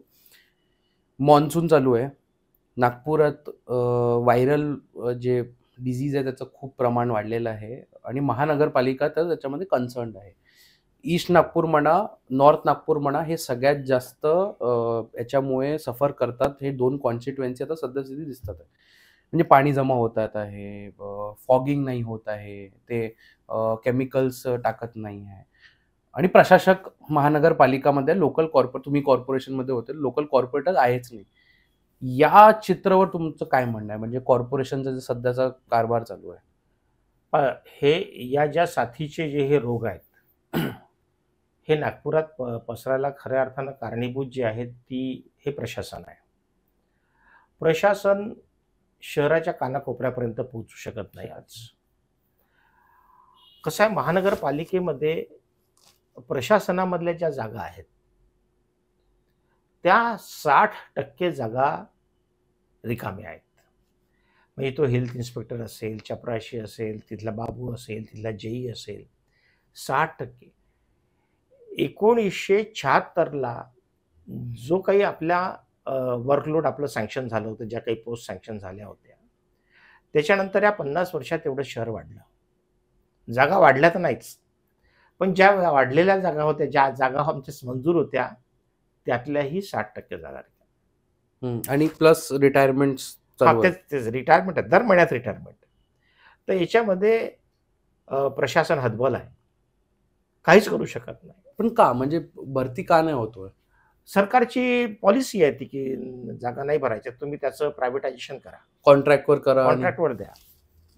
तर त्याच्यामुळे काय होतं की कॉन्ट्रॅक्टवर येणारा माणूस त्या लिमिटेशनमध्ये काम करतो, त्याची काही मोठी रिस्पॉन्सिबिलिटी राहते, तो 11 महिन्यासाठी येतो. हा एक मुद्दा झाला. आणि दुसरा मुद्दा याच्यामधला नगरसेवकांचा आहे. नगरसेवक जेव्हा वॉर्डामध्ये असतो तेव्हा नगरसेवकांकडे सातत्यानं लोक तक्रारी करतात आणि नगरसेवक हा मोस्ट अप्रोचेबल माणूस असतो या सगळ्या प्रक्रियेमधला. आणि मग तो प्रशासनावर दबाव टाकून, प्रशासनाचा सांगून ते सगळं करून घेतो. या दोन्ही गोष्टी आहेत. म्हणजे एकीकडे प्रशासनामधल्या जागा रिकाम्या आहेत आणि दुसरीकडे नगरसेवक उपलब्ध नाही आहेत. या 2 गोष्टीचा परिणाम असा होऊन राहिला की शहर वाऱ्यावर गेल्यासारखं झालं आहे. निगम आयुक्त, आपले जे आयुक्त आहेत, ते आयुक्त आणि त्यांची टीम जे काही काम करून राहिली आहे ते काही खूप शहराच्या कानाकोपऱ्यामध्ये आपण पोहोचू शकत नाही. लोक मोर्चे घेऊन जातात, तक्रारी घेऊन जातात, तर त्यांच्या तोंडांना पाना पुसण्याचं काम करतात. ठीक आहे, बघतो आम्ही, करतो. म्हणजे खासदाराला जनता दरबार करावा लागत आहे. खासदाराला म्हणजे याचं कारण अशा छोट्या इश्यूजसाठी. छोट्या तुम्हाला असं वाटतं का की मी त्या जनता दरबार पाहिला, आता कालच NITचं झाला आणि मला वाटतं ईस्ट नागपूरमध्ये NITची जागा खूप आहे. तिथे स्थिती काय होती की तुम्ही पहा, खासदार बसलेले आहे, सरकारी यंत्रणा बसलेली आहे आणि अशा लाईनशी सगळे आमदार बसलेले आहे. तर खासदाराकडे कोणती कंप्लेंट चालली आहे की माझ्या गडर चौक आहे, माझ्या इथे गड्डे आहे, माझी नाली चौक आहे, हे चौक आहे, ते चौक आहे, म्हणजे खासदारला ही सगळी कंप्लेंट चालली आहे. हे सेम जनता दरबार आमदाराच्या लेवलवर का नाही करू शकत? म्हणजे हेच कृष्णा खोपडे झाले ईस्ट नागपूरचे, त्यांनी NIT NMC ला बोलवलं, त्यांचे ऑफिसर्स एक जनता दरबार घेतली की ज्या लोकांनी जी तक्रार आहे डायरेक्ट या, पेपर द्या, तक्रार द्या आणि इथेच यंत्रणा बसली, आपण तिथेच तुमचं काय आहे ते करू. हे लोक का नाही करू शकत? कारण की जेव्हा आम्ही ॲज अ नागरिक नितीन गडकरी सरांना म्हणतो की सर हा इश्यू आहे, तो इश्यू आहे, तर हे जे तुम्ही कार्यकर्ता म्हणे ना, हे कार्यकर्ता म्हणून अरे तो खासदार आहे, त्याचं घेणं देणं थोडी आहे सगळं. पण आता जेव्हा इश्यू झाले तर तेव्हा जनता दरबार कोण घेतोय? खासदार घेतोय. याच्यावर आपलं काय म्हणणं आहे? नाही, लोकांना पण विश्वास नाही आमदारांवर. म्हणजे कसं आहे की एखाद वेळी गडकरींकडे तक्रार केली तर गडकरींनी ऑफिसरला सांगितलं तर ते काम होईल असं लोकांना वाटतंय. पण तेच आणि काम ऑफिसरला कराच लागतो हा तसंही. पण तेच काम आमदारांनी सांगितलं तर होईल की नाही याच्यामध्ये याचा विश्वास लोकांमध्ये नाही आहे. या सगळ्या म्हणजे इथले जे म्हणजे संत खास करून पूर्व नागपूरच्या आमदारांनी तसा तो विश्वास गमावला आहे. त्याच्यामुळे यांनी जनता दरबार घेऊ नये, त्याचा काही उपयोग होणार नाही हे त्यांना माहिती आहे, म्हणून ते घेत नाही. अच्छा, म्हणजे उलट तो अजून अंगावर पडून जाईल घेतला तर. सर, आपण ईस्ट नागपूरच्या भरपूर इश्यूजवर बोललो आणि सगळ्या चर्चा केली. ईस्ट नागपूर जो आहे त्याला घेऊन आपला विजन काय, म्हणजे आपल्या हिशोबाने काय ईस्ट नागपूरचा विकास विजन पाहत राहायला पाहिजे फ्युचरकडे, आणि पोटेन्शियल काय आहे? कसं आहे, ईस्ट नागपूर जी आहे ही कॉस्मोपॉलिटन कॉन्स्टिट्युन्सी आहे. येस. इथे सगळ्या प्रकारचे लोक, म्हणजे तुम्ही जातीनिहाय पाहिले, धर्मनिहाय पाहिले तर सगळ्या प्रकारचे लोक इथे आहेत. गरीबात गरीब माणूस म्हणजे त्या रेल्वेचा तिथे काम करणारा जो माणूस आहे, लोखंड उचलणारा, माथाडी ज्याला म्हणतो, त्याच्यापासून तर सोन्याचा वापर करणाऱ्या माणसांपर्यंतचे सगळे लोक या कॉन्स्टिट्युन्सीमध्ये आहेत. त्यामुळे ही मिक्स कॉन्स्टिट्युन्सी आहे. इथले वेगवेगळे विषय आहेत लोकांचे. आता आपण जर एक मुद्दा घेतला की स्मार्ट सिटीचा, स्मार्ट सिटीमध्ये जो हाहाकार माजला आहे या शहरात, तर त्याला सेटल करणं आवश्यक आहे. तिथले कास्तकार ज्यांच्या जागा गेल्या आहेत, जे प्लॉटचे ज्यांचे गेले आहेत, त्यांना मिळणारा मोबदला, तर या स्मार्ट सिटी या 4 लेआउट्स याच्या ठिकाणी भरतवाडा, पारडी, पुनापूर या सगळ्या भागांमध्ये ते स्मार्ट सिटी बनतं. तर त्याचा एक कॉम्पॅक्ट प्लॅन बनवून लोकांच्या सहकार्यानं तो कसा इम्प्लिमेंट करता येईल हे जर आपण करू शकलो तर मला असं वाटतं जवळजवळ 1.5 लाख लोक त्या भागामध्ये राहतात. तर हा मोठा न्याय त्यांना दिल्यासारखा. आणि तो डेव्हलप झाला तर अजून लोक येऊ पण शकतात तिथे राहायला. स्मार्ट सिटी हा एक प्लॅन. दुसरा असं की पूर्व नागपुरामध्ये गरीब लोकांची संख्या खूप जास्त आहे. तर महानगरपालिकेच्या शाळांच्या खूप इमारती रिकाम्या आहेत, त्या शाळा बंद पडल्या आहेत. आपण अतिशय कमी फीजमध्ये जर त्या शाळांमध्ये आपण CBSEचं शिक्षण लोकांना देऊ शकलो, नॉमिनल फीजमध्ये, खूप अशा NGOज आहेत की ज्या तुम्हाला सेवा देतात, पैसेवाल्या NGOज आहेत. तर त्यांच्या सहकार्याने या सगळ्या इमारतींमध्ये आपण या CBSEच्या शाळा सुरू करून या सगळ्या पोरांना त्या ठिकाणी चांगलं शिक्षण देऊ शकतो. आणि तिसरी गोष्ट, महानगरपालिकेचे जे दवाखाने आहेत, म्हणजे डिस्पेन्सरीज, हॉस्पिटलच्या व्यतिरिक्त डिस्पेन्सरीज ज्या ज्या याच्यात आहे, साधारणतः 12-14 हॉस्पिटल डिस्पेन्सरीज या ठिकाणी आहे, त्याला अपग्रेड करणं आवश्यक आहे. की साधा ताप आला तर लोकांना किंवा व्हायरल झालं तर मोठ्या हॉस्पिटलकडे जाता डिस्पेन्सरीमध्ये गेले तुम्ही, तिथे डॉक्टर असला पाहिजे अवेलेबल, 2 शिफ्टमध्ये असला पाहिजे, सकाळी आणि संध्याकाळी. आणि तेवढं केलं तर मला असं वाटतं या 2-3 गोष्टी प्रायोरिटीनं करण्याची आवश्यकता आहे. या कदाचित खूप व्हिजिबल नाही आहे, खूप लोकांना खूप असं चमकधमक दिसणाऱ्या नाही आहे, पण लोकांना सुख आणि आनंद देणाऱ्या आहे. तर मला असं वाटतं या 3 गोष्टी प्रायोरिटीनं या मतदारसंघामध्ये करण्याची आवश्यकता आहे. याच्या व्यतिरिक्त हाऊसिंगची जी स्कीम आहे, जी पंतप्रधान योजनेतून आली आहे, पंतप्रधान आवास योजनेच्या अंतर्गत आली आहे. ती बाकी मतदारसंघापेक्षा या मतदारसंघामध्ये खूप जास्त आवश्यकता आहे त्याची.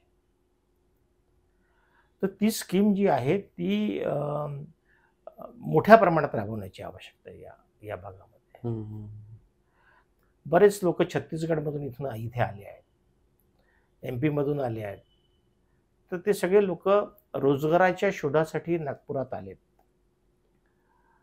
परंतु इथे जे डेव्हलपमेंटचे कामं होऊन राहिले त्याच्यामध्ये या लोकांना रोजगार नाही मिळून राहिला. या डेव्हलपमेंटच्या कामासाठी जी माणसं आणल्या जातात आज, ती सगळी बाहेरून माणसं आणतात. वेस्ट बेंगाल पासून येतात लोक. तर माझं कसं म्हणणं आहे की हा मोठा वर्ग आमच्याकडे उपलब्ध आहे, कामगार वर्ग. याचं युटिलायझेशन डेव्हलपमेंटच्या कामामध्ये व्हावं. हे जर झालं तर इथल्या लोकांची आर्थिक परिस्थिती सुधारण्यासाठी आम्हाला त्यांना मदत करू शकतो. स्मार्ट सिटी प्रोजेक्ट जो आहे तो स्मार्ट सिटी प्रोजेक्ट नियोजनबद्ध करून राबवण्याची आवश्यकता आहे. ज्या प्रायमरी शाळेच्या महानगरपालिकेच्या इमारती खाली पडल्या आहेत त्या ठिकाणी CBSEच्या शाळा सुरू करण्याची आवश्यकता आहे. आणि ज्या आमच्या डिस्पेन्सरीज 10-15 डिस्पेन्सरीज महानगरपालिकेच्या नागपुरात आहेत त्या अपग्रेड करून त्या भागातील लोकांना साधारणतः व्हायरल फिवर सारखे जे छोटे छोटे आजार असतात त्यातून संधी मिळावी अशा प्रकारच्या या योजना या मतदारसंघात राबवण्यासारख्या आहे. आणि एक शेवटची योजना अशी आहे की गरीब लोक आहेत तिथे या ठिकाणी, त्यांना आपण पंतप्रधान आवास योजनेच्या अंतर्गत मोठ्या प्रमाणावर घरं देण्याची आवश्यकता आहे. आणि सोबतच जी डेव्हलपमेंटची कामं, मग ते उड्डाण पूल असो किंवा सिमेंट रस्ते असो, याच्यामध्ये जो कामगार वर्ग आज लागतो आहे तो कामगार वर्ग नागपुरात उपलब्ध आहे, त्यांचा आपण फायदा घेतला पाहिजे, त्यांना रोजगार दिला पाहिजे. या 3-4 गोष्टी जर आपल्याला करता आल्या या मतदारसंघात, त्या मतदारसंघावर उपकार होतील. सर, ईस्ट नागपूरचा मला एक अजून प्रश्न विचारायचा आहे की नागपुरातला जो रिअल एस्टेट आहे तो एवढा महाग झालेला आहे. रेडी रेकनर प्राइस 2 वर्षापासून चेंज नाही झालेला आहे. पण नागपुरात जो रिअल एस्टेट फ्लॅट्स, म्हणजे स्पेसिफिकली फ्लॅट्सच बोलू, आज प्लॉट घेणं तर शक्यच नाही आहे, पण जे फ्लॅट्स आहेत ते एवढे महाग झालेले आहे की जे प्रधानमंत्री आवास योजनेमध्ये लोक बसतात तो एक वेगळी क्राऊड झाला, एक हायर इन्कम ग्रुप झाला, पण जो मिडल इन्कम ग्रुप आहे त्याच्यासाठी फ्लॅट्स घेणं शक्यच नाही आहे आजच्या काळात. म्हणजे 50-60-70च्या खालती तर तुम्हाला मला वाटतं फ्लॅट घ्यायचे असेल तर तुम्हाला ते स्मार्ट सिटीच्या क्षेत्राच्या अजून बाहेर जावं लागेल. तर या तुम्ही रिअल एस्टेटला पाहून काय म्हणता, म्हणजे लोक सामान्य माणसांनी कसं घर घ्यायला पाहिजे? मग काय झालं, या सरकारने या योजनाच बंद केल्या ना. कसं झालं, मिडल क्लाससाठी पूर्वी हाऊसिंग बोर्ड काय करायचे, अप्पर हायर इन्कम ग्रुपचा बनलेलं आहे वेस्ट नागपूर, हायर इन्कम NITचा, middle income group, lower income group. आता हे नंदनवन कॉलनी जर आपण पाहिली, ही मिडल इन्कम ग्रुपची होती. त्याच्यापेक्षा पलीकडे आपण केलो दर्शन याच्यामध्ये ते लोअर इन्कम ग्रुपची होती. तर कसं होतं, हाऊसिंग बोर्ड अशा प्रकारच्या सिस्टीम महाराष्ट्र सरकारच्या थ्रू राबवायचे. म्हणजे गरिबांना वेगळ्या, श्रीमंतांना वेगळ्या, मिडल क्लासला वेगळ्या, सगळ्या लोकांना हाऊसिंग उपलब्ध करून देण्याचं काम हे म्हाडा करायची. आता या सरकारनं त्या म्हाडाला निग्लेक्टच करून टाकलं आणि प्रायव्हेटकडे देऊन दिलं. प्रायव्हेटकडे, म्हणजे मला घर घ्यायचं तर प्रायव्हेटच आहे आज. आता समजा एखादी सरकारी जागा असेल, ती समजा त्या ठिकाणी म्हाडानं म्हटली की आम्हाला ही जागा द्या, तर त्याला कॉम्पिट करणारा प्रायव्हेट कॉन्ट्रॅक्टर असतो, प्रायव्हेट बिल्डर असतो, तो म्हणतो की नाही मला याच्यापेक्षा जास्त किमतीत ही जागा द्या. तर त्याच्यामुळे हाऊसिंग बोर्डला यांनी जे बेदखल केलं आहे त्याच्यामुळे मिडल क्लासला जी घरं उपलब्ध व्हायची तर ती आता होत नाही आहे. आपण सोमवारी क्वार्टर सारखे एरिया पाहिला असेल, सगळे हे जे कॉलनी ज्या बनल्या त्या काळात म्हाडाच्या, या सगळ्या मिडल क्लाससाठी होत्या. आज त्या उपलब्ध नाही आहेत. आणि लोकांची मेंटॅलिटी पण अशी बनून गेली की घर घ्यायचं आहे म्हणजे प्रायव्हेट बिल्डरचाच फ्लॅट घ्यायचं. ते म्हणजे हे बंद झालं ते ऑटोमॅटिकली ते सुरू झालेलं. सर, आपण आता पक्षाचं बोलू. आपण सुरुवात काँग्रेसपासून केली, मग आपण शिवसेनाचे जिल्हा प्रमुख होते, मग आता आपण NCP शरदचंद्र पवारमध्ये आहे. शिवसेना पण तुटली, NCP पण तुटली आणि आता शरदचंद्र पवार आणि अजित पवार या दोघांची ती NCP झालेली आहे. आपल्याला स्पेसिफिकली अजित पवारवाली जी NCP आहे त्याचं फ्युचर कसं दिसतोय? कारण की लेटेस्ट अपडेट असं आहे की RSSला अजित पवारचा जो गट आहे तो पाहिजे नाही BJP सोबत, पण BJP म्हणतं की त्याची गरज आहे, नीड ऑफ द टाइम आहे म्हणून आम्ही घेतोय. आणि दुसऱ्या जागी NCP शरदचंद्र पवार आहे. या पार्टी तुटल्यामुळे एनसीपी शरदचंद्र पवारच्या पार्टीला सिंपती भेटताना दिसत आहे का, आणि यांचा फ्युचर काय दिसतो आपल्याला? शरद पवारांच्या नेतृत्वाखाली राष्ट्रवादी काँग्रेस पक्ष हा महाराष्ट्रामध्ये काम करत होता. पुरोगामी विचाराचा पक्ष, आणि साधारणतः अलायन्स करायचं असेल तर काँग्रेसशी करायचं किंवा त्या विचाराच्या पक्षाशी करायचं, अशी या पक्षाची नेहमी भूमिका राहील. परंतु मध्यंतरीच्या काळामध्ये या पक्षातील काही नेत्यांना अडचणीत आणून हा पक्ष तोडण्याचं काम भारतीय जनता पार्टीच्या नेत्यांनी केलं, आणि त्याला काही लोक बळी पडले. आता अजित पवार सारखे लोक की घाबरले, ते पक्ष सोडून गेले आणि काही नेत्यांनाही घेऊन गेले. परंतु तुम्ही दुसरीकडे तेच पाहिलं तर काही लोक अजूनही शरद पवारांकडे भक्कमपणे उभे राहिले. त्यात अनिल देशमुखांचं आपलं नाव घेता येईल. म्हणजे कृतज्ञता आणि कृतज्ञता या दोन आधारावरच हा पक्ष तुटला गेला. ज्या लोकांनी आपली शरद पवारांच्या प्रति कृतज्ञता होती ते शरद पवारांसोबत राहिले, आणि त्यांच्यासोबत कृतज्ञता होती की नाही माहिती नाही, पण ते कृतज्ञता दिसते आहे. काही भीतीपोटी गेले असतील, पण ते त्यांच्या विरोधात गेले. आणि कसं झालं की त्या वेगळ्या विचारधारेशी ते जुळल्या गेले अजित पवार. तर त्याच्यामुळे लोकांनी स्वीकारलं नाही त्यांना, तिथे पण नाही स्वीकारलं. किंबहुना शरद पवारांसोबत जे लोक राहिले त्यांना लोकांनी स्वीकारलं, त्यांच्याप्रती सिंपती होती. आणि एवढा सिनियर माणूस, 84 वर्षाचा नेता या ठिकाणी पक्षाच्या अस्तित्वासाठी याही वेळ लढतो आहे हे लोकांना दिसलं, आणि तशा प्रकारची आस्था निर्माण झाली त्याच्यामध्ये. आणि त्याचा फायदा त्यांना मिळाला. 10 पैकी 8 खासदार त्यांचे निवडून झाले. तर मला असं वाटतं की लोक हे सातत्यानं पाहत असतात, पक्ष कोण तोडतो, पक्ष तोडण्याचे कारणीभूत काय. लोक बोलत नाहीत, पण मग जेव्हा इलेक्शनची वेळ येते तेव्हा ते लोक त्या पद्धतीनं विचार करतात. अशा पद्धतीने जर आपण पुढे चालत राहिलो तर मला असं वाटतं महाराष्ट्राच्या राजकारणामध्ये महाविकास आघाडीच्या सोबत असलेले जे पक्ष आहेत, उद्धव ठाकरे, त्याच्यानंतर काँग्रेस आणि राष्ट्रवादी यांची जी आघाडी आहे, या दोन्ही नेते म्हणजे काँग्रेसचा आहेच आहे त्या ठिकाणी, परंतु उद्धव ठाकरे आणि शरद पवार साहेबांच्या नेतृत्वाखाली या ठिकाणी सत्ता काबीज करेल असं दिसतं. विदर्भात किती सीट येण्याची शक्यता आहे महाविकास आघाडी? आता याचा अंदाज माझ्यासारखा माणूस बांधू शकणार नाही की महाविकास आघाडीच्या किती सीट्स या ठिकाणी येतील. पण आपण जर पूर्ण विदर्भात जर फिरलो तर आपल्याला असं दिसतं की रोष आहे. आणि मी तसं सुरुवातीला म्हटलं तेच की कोण कोणाच्या विरोधात लढतो. कुठे जातीचं राजकारण आहे, कुठे धर्माचं राजकारण आहे, कुठे विकासाचं राजकारण आहे, कुठे काहीच केलं नाही अशा प्रकारचे आमदार आहेत, त्यांचं राजकारण आहे. तर त्याच्यामुळे कोण कोणाच्या विरोधात कशा त्या लढाया होतात.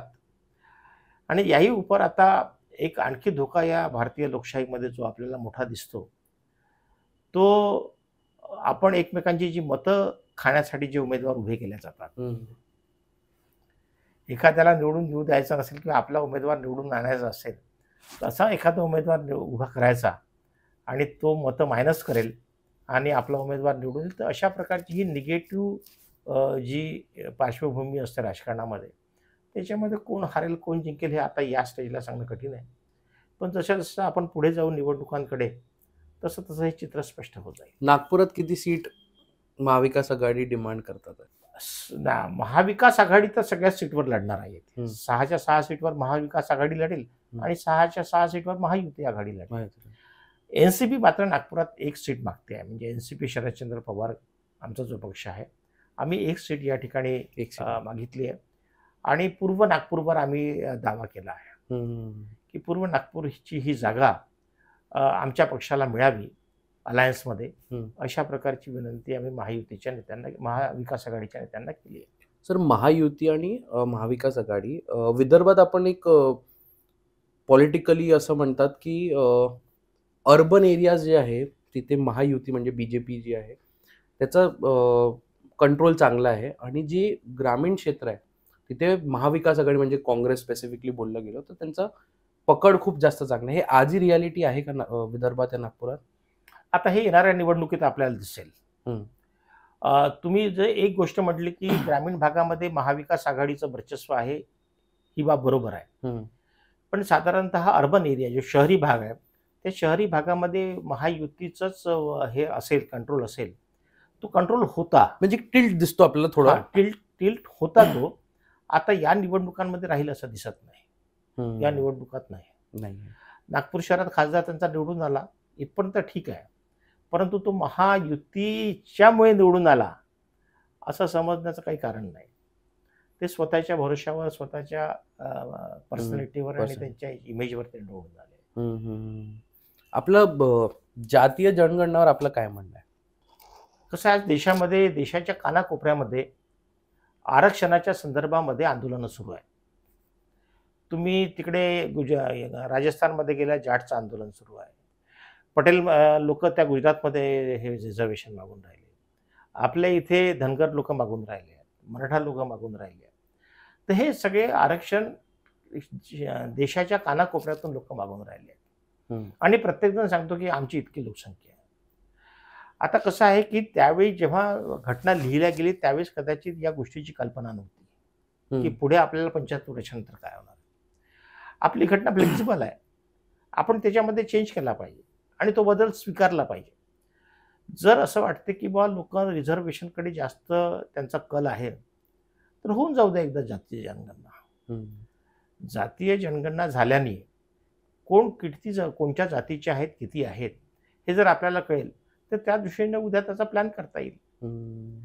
परंतु जातीय जनगणनेपासून भारतीय जनता पार्टी आणि त्यांच्या अलायन्स पार्टी जे आहे ते पळते आहे, तर मला असं वाटतं चूक आहे. जेव्हा एखादी गोष्ट खूप आपण दाबून ठेवण्याचा प्रयत्न करतो ना, तेव्हा त्याचं रूपांतर क्रांतीमध्ये होते. जर देशामध्ये अशा प्रकारचा विचार आज शहरामध्ये, देशामध्ये असेल, आला असेल, तर आपण तो स्वीकारला पाहिजे आणि त्याला पुढे गेलो पाहिजे. आपला जो सेन्सस ॲक्ट आहे, सेन्सस ॲक्टमध्ये या जातीय जनगणनेचा उल्लेख नाही आहे. त्याच्यामध्ये schedule caste, schedule tribe and others हे 3च गोष्टी आहे. तर त्या गोष्टीचा त्याच्यामध्ये उल्लेख करून नवीन जनगणना जी होणार आहे ती त्या पद्धतीने केली पाहिजे. म्हणजे हा जो भविष्यातला होणारा उद्रेक आपल्याला टाळता येईल. यालाच कनेक्टेड अगर मी एक सेन्सिटिव्ह प्रश्न तुम्हाला विचारू, तर नागपुरात जातीय राजकारण होतो आणि कसं आहे? मतदारसंघ वाईज वेगळं आहे हे जातीय राजकारण. साधारणतः असं आहे की पूर्वी असं होतं की समजा ओबीसी जो आहे तो सगळा डिवाइड आहे. काही या पार्टीमध्ये, काही त्या पार्टीमध्ये, काही त्या पार्टीमध्ये, आणि सगळे लोक आपापल्या पक्षाचं काम करतात. शहरामध्ये जातीच्या नावानं खूप मतं दिल्या जातात असं मी म्हणत नाही. अच्छा. खूप जातात, परंतु काही प्रमाणावर त्याचा असर आहे. कसं असते, मी मध्य नागपूरचं ऐकतो की मध्य नागपूरमध्ये हलबाच पाहिजे, हा नाही पाहिजे, तो नाही पाहिजे, हात जिंकून येऊ शकतो, हे पहिलेपासून म्हणतात, पण आजही ते रियालिटी आहे का?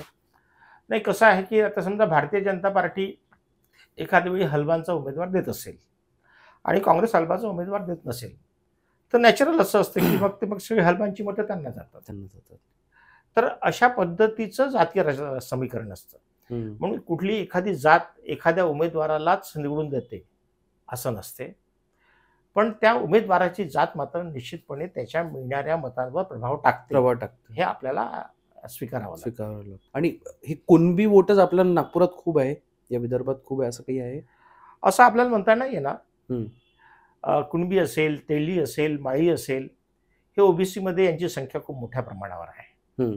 कारण की मी हा प्रश्न याच्यासाठी विचारलं की मराठा आरक्षणाचं खूप चालू आहे, आणि पण त्याचं विदर्भात आपल्याला काही फार त्याचं हलचल दिसत नाही. तर म्हणून मी हा एक तो तुम्हाला प्रश्न की काय झालं होतं, बाबासाहेब आंबेडकरांनी ज्यावेळी ही घटना ड्राफ्ट केली त्यावेळी पंजाबराव देशमुख जे होते त्या हे सगळे मराठेच होते. म्हणजे आज जे शेती करणारे लोक मराठे होते ते, आणि शेती हा त्यांचा व्यवसाय होता म्हणून त्यांना कुणबी म्हटलं जायचं. तर त्यावेळी विदर्भातल्या लोकांनी डॉक्टर पंजाबराव देशमुखांचं ऐकलं आणि सगळ्यांनी आपल्या नावासोबत कुणबी लिहायला सुरुवात केली. अच्छा. आणि त्याच्यामुळे इकडे मराठा लिहिणाऱ्या लोकांची संख्या कमी राहिली. त्या भागामध्ये लोक थोडे स्टेटस ते म्हणाले कुणबी वगैरे काय को लिखेंगे हम, आम्ही नाही लिहिला कुणबी, आम्ही मराठाच लिहू. तर त्याच्यामुळे आता हा नवीन वाद या ठिकाणी उपस्थित झाला. मग त्या जुन्या नोंदी आहेत का, जुन्या नोंदी नाही आहेत का, अशा प्रकारचा वाद त्या ठिकाणी निर्माण झाला. मला असं वाटतं की जातीय जनगणना हे एकच सोल्युशन याच्यावर आहे, आपण ते केलं पाहिजे. सर, यंगस्टरसाठी प्रश्न आहे माझा एक, की पहिले पॉलिटिकली म्हटलं जायचं की आम्ही पहिले इन्फ्रास्ट्रक्चर डेव्हलप करू तर कंपनीज येईल.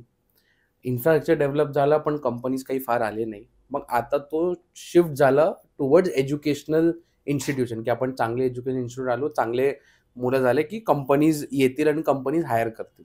पण आजची स्थिती अशी आहे ना की भरपूर कंपनीज येत नाही आहे, इररिस्पेक्टिव्ह ऑफ IT इंडस्ट्री म्हणा, MIDC म्हणा, मॅन्युफॅक्चरिंग युनिट म्हणा. जे आलेही आहे, म्हणजे आज 3 ते 5 IT कंपनीज आलेली आहे, पण त्याचा जो पॅकेज नागपुरात जो पॅकेज आहे आणि त्याच पोस्टसाठी मे बी पुणे मुंबईचा पॅकेज आहे, त्या दोघांच्या पॅकेजमध्ये खूप फरक आहे. आणि आपण त्या पक्षातून येतो आहे की ज्या पक्षांनी महाराष्ट्राच्या त्या साईडला IT हब डेव्हलप केला, MIDC डेव्हलप केला, म्हणजे पुणेसारखं क्षेत्र ऑटोमोबाईलचं मॅन्युफॅक्चरिंग हब झाला. नागपुराला घेऊन आपलं काय म्हणणं आहे? कसं झालं की 1991ला जेव्हा नरसिंहराव प्राईम मिनिस्टर झाले आणि मनमोहन सिंग हे अर्थमंत्री होते, फायनान्स मिनिस्टर, तर त्यावेळी साधारणतः लिबरलायझेशनची प्रक्रिया सुरू झाली, आपण स्वीकारली ती. आता ही दृष्टी फार कमी नेत्यांना होती की आता या प्रोसेसमध्ये काय होईल. तर साधारणतः कर्नाटकाने ते स्वीकारली, त्याच्यानंतर आंध्र प्रदेशने स्वीकारली आणि महाराष्ट्रामध्ये शरद पवारांनी स्वीकारली. त्यावेळेस ते सत्तेत होते. तर त्यावेळी ते सत्तेमध्ये असताना आणि सत्तेच्या बाहेर असताना दोन्ही वेळेस त्यांनी कसं केलं की त्या ज्या कंपनीज येतात आहे त्या कंपनीज उद्या आपल्याला कुठे दिसतील याचं त्यांनी अँटिसिपेशन केलं. तुम्हाला माहिती आहे आज हैदराबादमध्ये दिसतात, तुम्हाला माहिती आहे आज बंगलोरमध्ये दिसतात, तुम्हाला माहिती आहे आज पुणे पिंपरी चिंचवडमध्ये दिसतात. याचं कारणच असं होतं की मग त्या कंपनीज आणायच्या, त्यांच्या मालकांशी बोलायचं, निगोसिएशन करायचं, त्यांना काय फॅसिलिटीज लागतात, त्यांना रिड्यूस रेटमध्ये वीज लागते का, त्या ठिकाणी पाणी लागते का. तर या सगळ्या गोष्टी आपण आपली प्रायव्हेट कंपनी उभारताना ज्या पद्धतीनं काम करतो त्या पद्धतीनं या नेत्यांनी त्या भागामध्ये काम केलं आणि म्हणून तिथे मोठ्या प्रमाणात कंपनीज आल्या. या उलट नागपूरसारख्या ठिकाणी भाजपाचं सरकार यायच्या आधी असेल किंवा नंतरही असेल तशा पद्धतीचं काम नाही झालं. आपण इन्फ्रास्ट्रक्चर डेव्हलप केले, आपण MIDCs केल्या, आतमध्ये सिमेंटचे रस्ते केले, पण त्या कंपनीजला आपण इथे आणायसाठी अयशस्वी झालो. आणि आता तर आपण रोज वर्तमानपत्रात पाहतोय ते की आता सगळ्या कंपन्या गुजरातला चालल्या आहेत. म्हणजे या कंपन्या खऱ्या अर्थानं इथं आणण्यासाठी जे पॉलिटिकल वजन लागते ते पॉलिटिकल वजन आपल्या इथून खर्च होत नाही. पण कंपनीज नाही यायचं कारण हे पॉलिटिकलच आहे की आपल्याकडलं वेदर, लोक, एज्युकेशन, स्किल सेट हे पण आहे? नाही, तसं नाही आहे. या उलट कशाकडे आपल्याकडे कंपनीजला मॅनपॉवर स्वस्तामध्ये उपलब्ध आहे कंपॅरेटिव्हली. येस. आणि जेव्हा तुमच्याकडे मॅनपॉवर हा कमी पैशात उपलब्ध आहे तर तेव्हा हे तर आकर्षणाचं केंद्र आहे खऱ्या अर्थानं कंपनीसाठी, तरी त्या मागे पुढे पाहतात. याचा अर्थ की त्यांना इथे आणण्यासाठी ज्या काही आवश्यक गोष्टी लागतात किंवा ते जे प्रयत्न लागतात त्या प्रयत्नात आपण कमी पडतो आहे हे आपण स्वीकारलं पाहिजे. आता तुम्ही म्हणता की इथे जे आपल्याला त्यांना जी सॅलरी मिळते आणि पुण्याला जी सॅलरी मिळते याच्यामध्ये फरक आहे. बरोबर आहे ना. ते कसं आहे, ते सेंटर झालं, आता ते ट्रेड सेंटर झालं तिथे आणि तिथे काम करणं म्हणजे प्रेस्टिजियस झालं आहे. एका कॉम्पिटिशन आली तिथे एका कंपनीत. म्हणजे तुम्ही आता याचं जसं बोलले तुम्ही मोटर्सचं, ऑटोमोबाईल इंडस्ट्रीमध्ये, तर ऑटोमोबाईलमध्ये टाटापासून महिंद्रापासून सगळ्या कंपनीज तिथे आहेत. त्यामुळे कॉम्पिटिशन निर्माण झाले. स्किल्ड माणूस असेल एखादा, एका कंपनीतून दुसऱ्या कंपनीत उडी मार स्विच कर आणि त्याच्यामुळे त्याला जास्त पॅकेजेस तिथे मिळतात. इथे तू नाही आहे, इथे लागला त्या पगारावर तर तिथेच एका बसमध्ये बसून जातो, बसमध्ये बसून येतो, अशी परिस्थिती आहे.